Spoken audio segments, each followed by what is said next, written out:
Today we have two stories. The first story's headline is Mr. Edwards' Bad Son.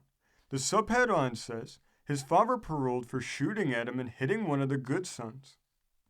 It says, a few days ago, old Mr. Edwards, who lives in West 43rd Street, New York, had an altercation with his wicked son, a very bad young man, and firing a pistol at him unfortunately missed him and wounded another son who was the pet of the family.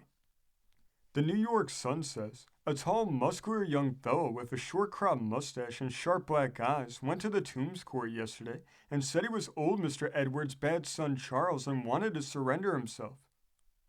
I'm not so bad as the old man makes me out, he said. I've been rather wild, I know, but I guess he's got a screw loose somewhere or he wouldn't have shot at me. While he was waiting to be taken up to Yorkville Court, young Edwards asked the newspaper reporters to take down his statement. He said, I am 31 years old. I live at 199 Ferry Street, Newark, when I am at home. I have a wife and 3 children. I love them all. I went to my father's house at 223 West 43rd Street about 20 minutes past 10 o'clock Thursday morning. I had been there the night before and borrowed some money from him. I had bought a turkey and a knife to carve it when it was cooked, and I took it round to have them cook it.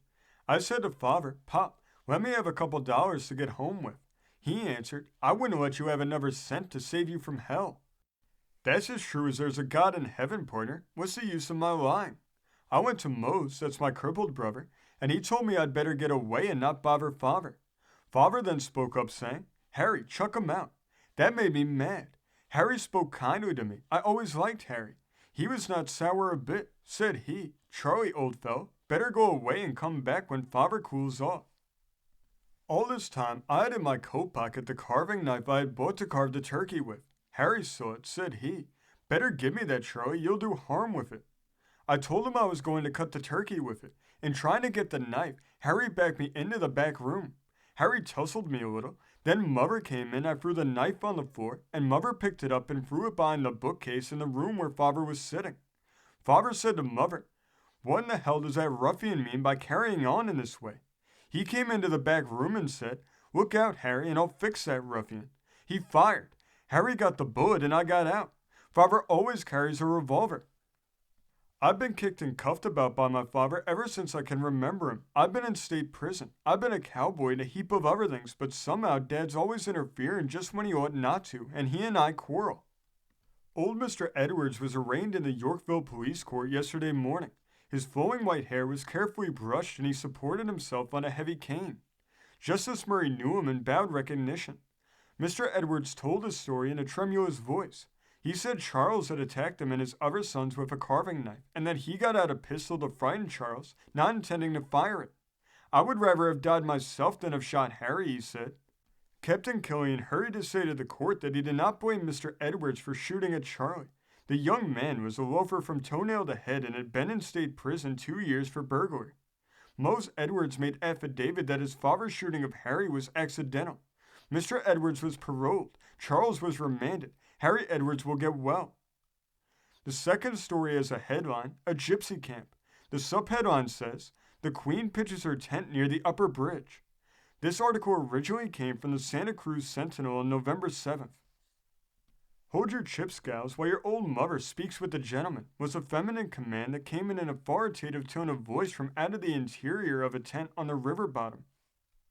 As the reporter turned round to locate the voice, he saw a straw hat with faded flowers coming through the aperture in the tent and followed by an attenuated body clothed in garments on which was enough of the soil of the counties in which the tent had been staked down to make a splendid display at the World's Exposition at New Orleans.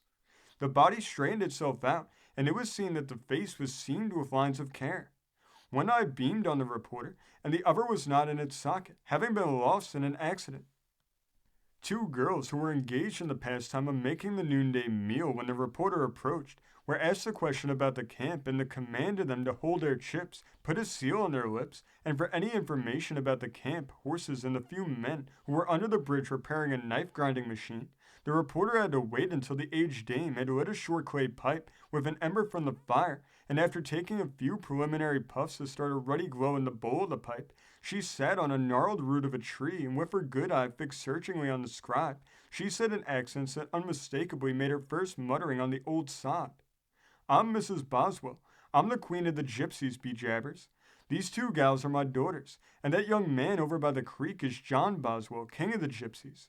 I was born in Egypt and I'm 58 years old, and if you don't believe me, I'll put your fingers in my mouth and feel my toothless gums. I'm a fortune teller. I tell the past, present, and future.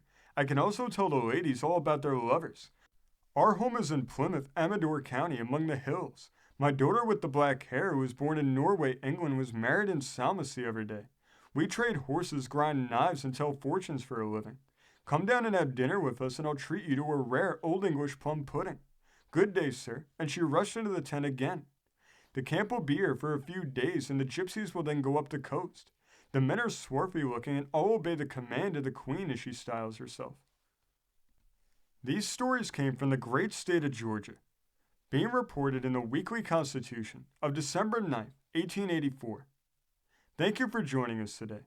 If you want to continue to uncover all of America's lost and forgotten history, then remember before you leave to hit the subscribe button, hit the notification bell, and remember to like and comment below. And we will see you next time on Americana Archives.